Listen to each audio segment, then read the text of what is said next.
Les gars, j'espère que vous allez tous bien. On se retrouve aujourd'hui avec une nouvelle vidéo d'actu. Donc, on va parler de Cyril Gall, de John Jones, de Thomas Pinal, les amis. Vous allez voir qu'on a des nouvelles concernant son œil. Je vous en dis pas plus. Voilà, on va parler de John Jones, de Pereira, d'Ilia Topuria. Bref, on va faire un petit peu le tour de l'actu, les amis. Et on commence tout de suite avec une vidéo de Cyril Gall qui est de retour à l'entraînement. Hop, hop, hop. Tac, je vous mets ça. C'est parti, les gars. Donc là, je crois que c'est que de la boxe anglaise.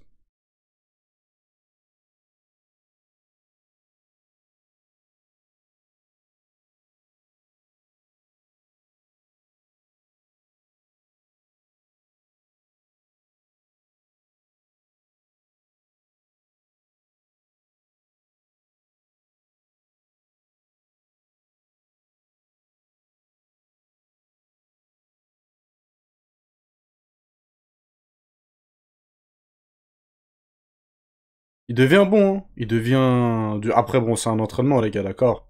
Contre l'élite mondiale, ce qu'il fait à l'entraînement, comme ça, c'est... J'ai l'impression qu'il a progressé, hein. Dans tous les domaines. Vous me direz, bon, il s'entraîne pour ça, pour progresser, hein.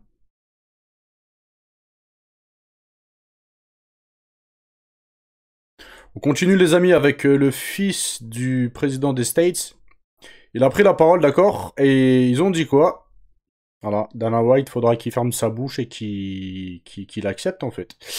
Donc on a le fils de Donald, dit qu'il aimerait voir John Jones et Conor McGregor à la Maison Blanche. John Jones doit combattre à la Maison Blanche. J'aimerais le voir, je pense qu'il a encore un combat à livrer, et s'il doit un jour disputer un combat, ce sera à l'UFC de la Maison Blanche. Je pense que Conor McGregor sera présent. Il y a tellement de talent là-bas en ce moment. Donc voilà les gars. J'étais revenu sur ça et je vous avais dit, ceux qui commandent, c'est pas Dana White. Dana White, il va... S'il y a le président qui dit quelque chose ou quelqu'un de sa famille qui dit quelque chose, il va remuer la queue, il va très probablement accepter, d'accord? Quand bien même, hein, oui, Dana White pèse, d'accord? Là, en face, les gars, c'est... Voilà, c'est du lourd. Donc là, ils veulent voir John Jones, donc je pense que très probablement, John Jones risque de combattre, voilà. Même si ça plaît pas à Dana White, hein. On continue les amis avec John Jones qui se montre enthousiaste à l'idée d'accueillir Alex Pereira dans la catégorie des poids lourds lors de l'événement à l'UFC de la Maison Blanche. Et là dit quoi, ce serait un événement énorme, il est incroyablement respectueux, c'est un nom connu de tous, personne ne perdrait dans ce combat. Donc là on peut voir, hein, John Jones est très très chaud à affronter Alex Pereira. Il dit quoi, personne ne perdrait dans ce combat, en fait c'est histoire de... Je sais pas comment vous dire ça, mais ça c'est de la manipulation en fait. Parce que sur le papier, John Jones est bien meilleur qu'Alex Pereira, et Alex Pereira a très peu d'armes pour gagner contre John Jones. Il a juste son striking, son punch, quoi. Sinon, en lutte, en grappe, etc., ça risque d'être très très compliqué. Après, bien évidemment, on est tous humains. Voilà. Mais ça, pour moi, c'est de la manipulation psychologique, mentale, histoire de rassurer Alex Pereira. En gros, si tu perds rien, voilà. Et si je perds rien. En fait, il dit ça parce il, il pense être favori. D'accord? Quand c'était contre Thomas Pinal, par exemple, ça, il l'a jamais dit. Personne ne perdra dans ce combat ou quelque chose comme ça. Vous captez? Après, bon, c'était pas la même configuration, quoi. Mais le truc aussi, petite parenthèse, hein, vu que je parle de Thomas Pinal. Les gars, ces derniers jours, John Jones est extrêmement bavard contre Thomas Pinal. Et il n'hésite pas à le tacler, en fait. Mais il y a un énorme contraste entre maintenant et avant. Il y a 2-3 mois, quand Thomas Pinal lui disait vas-y, viens, je t'affronte, etc. Le canard, machin, machin, machin. John Jones, il parlait pas, les gars. Donc ça prouve, hein, par le comportement qu'il a actuellement, je pense qu'il était terrifié de Thomas Pinal. Mais en fait, la réaction de Thomas Pinal et la petite performance qu'il a faite contre Cyril Gane. Après, les amis, on peut pas juger en fait le combat qu'il y a eu entre Cyril Gane et Thomas Pinal. Parce que ça s'est fait en même pas un round, d'accord? On a vu que Thomas Pinal se faisait très légèrement dominer, d'accord? Il n'arrivait pas à trouver l'ouverture, ok? Et que celui qui imposait son jeu, c'était Cyril Gane. Mais ça a été trop court pour vraiment avoir une idée, en fait, d'accord? Dans plein de sports de combat, chez plein d'athlètes, le premier round, c'est le round comment dire, de test, en fait, d'évaluation, en fait. Les fighters, ils se testent. Je pensais à l'époque que c'était le meilleur poids lourd au monde. Là maintenant, je sais pas. D'accord? Et je pense que ça doit faire la même chose chez beaucoup de personnes. Et John Jones, le premier. Voilà. Il a vu ce qu'il a fait pendant 4 minutes contre Cyril Gane. Il doit être rassuré. Ok? Il doit se dire, bah en fait, il est pas si fort que ça. Vous voyez? C'est pour ça qu'il se permet de maintenant de critiquer, de se lâcher, etc. On continue les amis avec John Jones. Lors d'une interview, il a reconnu avoir eu tort dans sa façon de gérer les négociations avec Thomas Spinal. Mais il a géré aucune négociation, il a tout simplement fui. Il a rien géré en fait, il a fui. Il a dit quoi? Vu la façon dont les choses se sont passées, j'ai eu tort, j'aimerais pouvoir voir Dana White et lui présenter mes excuses. Il sait qu'il a fait une dinguerie en fait. Ce qu'il a fait, c'était pas du tout professionnel. C'était un truc de lâche un petit peu, d'accord? Et pour tous ceux qui disent, ouais, les combattants, à leur niveau, n'ont pas peur. Si, on est tous humains, la peur, c'est quelque chose de normal, les amis. Ok? C'est quelque chose d'humain. Et celui qui a pas peur, généralement, c'est celui qui est inconscient ou celui qui a un problème psychologique. Et bien évidemment que, à leur niveau, ils peuvent se retrouver contre des mecs où ils ont peur. Oui, il y en a qui disent non, c'est pas possible. Mais les gars, gardez en tête qu'on est tous humains, les gars. D'accord?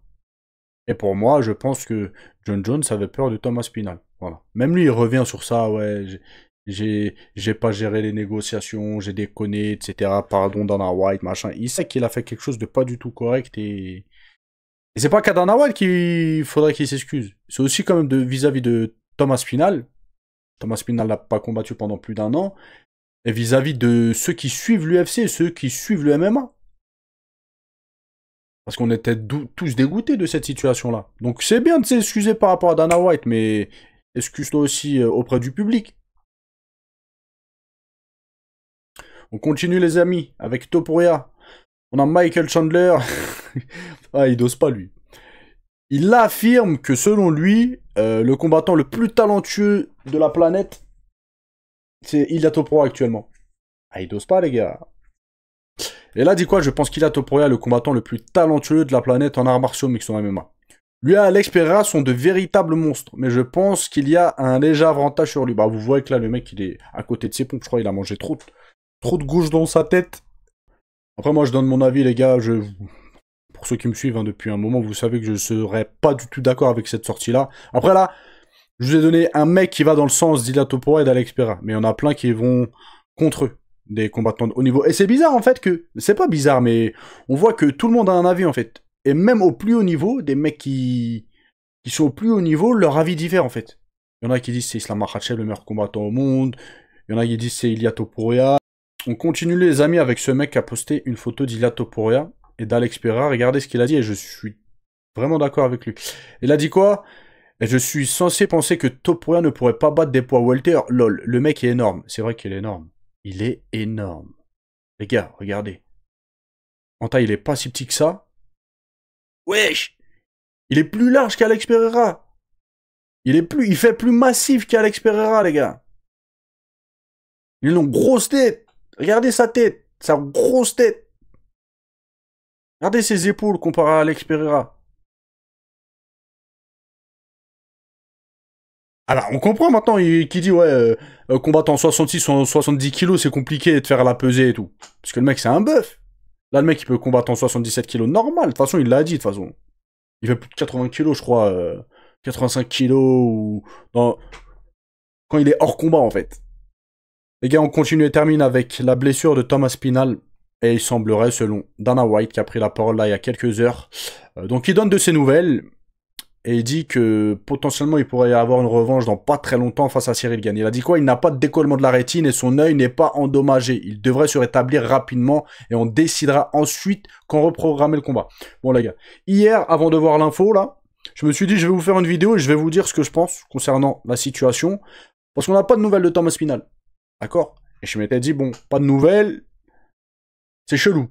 S'il avait quelque chose à l'œil de grave, très probablement il se serait empressé d'en parler sur les réseaux sociaux. Là, c'est silence radio. Pas de nouvelles de Thomas Spinal. Donc hier, c'est ce que je me suis dit. Et quelques heures après, Dana White a fait un communiqué, il a dit ça. Bah les gars, pour être franc avec vous, je suis très déçu de Thomas Spinal. Pas dans le sens qu'il a arrêté le combat. Parce que ça, pour moi, il a eu raison, il s'est mangé 2 doigts dans les deux yeux, il a bien fait, voilà. C'était un combat pour le titre. Il a bien fait. Celui qui a eu tort, ça a été Cyril Gane, même si je suppose qu'il ne l'a pas fait exprès. Par contre, le comportement de Thomas Spinal, qu'il ait mal aux yeux, etc., vas-y, à la rigueur. Ouais, pourquoi pas. Mais je pense qu'il en a trop fait. Voilà. Il en a trop fait et potentiellement même il a menti. Ok? Et ça me plaît pas. Ça me plaît pas, donc je suis déçu, les gars. Voilà. En fait, je me suis dit, il s'est mangé, on voit, il s'est mangé surtout un doigt dans l'œil profondément. On va voir s'il y a des analyses, peut-être s'il y a quelque chose de vraiment touché. Voilà. Mais là, maintenant qu'on sait qu'il a rien, il a fait trop de cinoche, les gars. J'aurais préféré qu'il soit honnête, en fait. J'aurais dit, vas-y, bonhomme. S'il avait dit, par exemple, ouais, les 4 premières minutes, voilà, Cyril Gane, j'avais du mal à imposer mon jeu, je l'ai senti un petit peu plus dominant, j'avais du mal à m'exprimer dans la cage et tout. Voilà, il m'a mis les 2 doigts dans les yeux, voilà, j'ai préféré stopper le fight. Déjà que j'avais du mal, etc. Et voilà, voilà. Et là, je me serais dit, bon, c'est un peu chelou, mais il a raison. Comme je dis, potentiellement, c'est des millions qui sont en jeu, les gars. C'est pas qu'une ceinture, c'est tout ce qui va avec, les partenariats, etc. Être champion à l'UFC, les gars, c'est quelque chose qui peut changer ta life financièrement, d'accord? Donc je l'aurais compris, on est des grands garçons, les gars. Ok? Mais là, le fait qu'il est là, on a vu des trucs quand il y avait les caméras, à chaque fois qu'il y avait la caméra, il faisait ça, aïe, aïe, aïe. Ouais. Trop de cinoches, les gars, trop de mensonges, je suis déçu. Voilà. Il est tombé dans mon estime. Vous savez que Thomas Spinal, c'était un fighter que j'aimais bien. Là, je suis très très déçu, les gars. Et en plus de ça, les gars, il a vu ce que Cyril Gane donnait, il l'a eu en face, hein. Il l'a eu entre les mains, entre guillemets. Et la tactique que Cyril Gane avait, le fait qu'il se mette en gaucher, bref, il a vu un petit peu son jeu, donc là, ça va lui laisser du temps pour travailler, etc. Voilà, j'allais dire, c'est pas du jeu, mais si, c'est du jeu, parce que celui qui a fait la faute, voilà, le premier responsable, c'est Cyril Gane, voilà. Mais je sais pas, la situation, elle me déplaît, les gars. La situation, elle me déplaît fortement, je sais pas quoi vous dire, hormis que je suis déçu, quoi. Voilà, je suis déçu. Et là, on peut voir, hein, John Jones, etc., comme je l'ai dit, il tacle Thomas Spinal, etc. Thomas Spinal, là, il a perdu de la crédibilité, qu'on le veuille ou pas. Après, bien évidemment, on dit pas que c'est un mauvais combattant. Thomas Spinal, ça reste, si ce n'est le meilleur poids lourd au monde. Voilà. Sauf qu'il avait jamais rencontré un adversaire comme Cyril Gane. Aussi mobile, en fait. Vous voyez, Thomas Spinal, il est très fort en ligne, avec ses 1-2, etc. Contre Cyril Gane, c'était très compliqué de lui rentrer des 1-2. De le toucher et tout.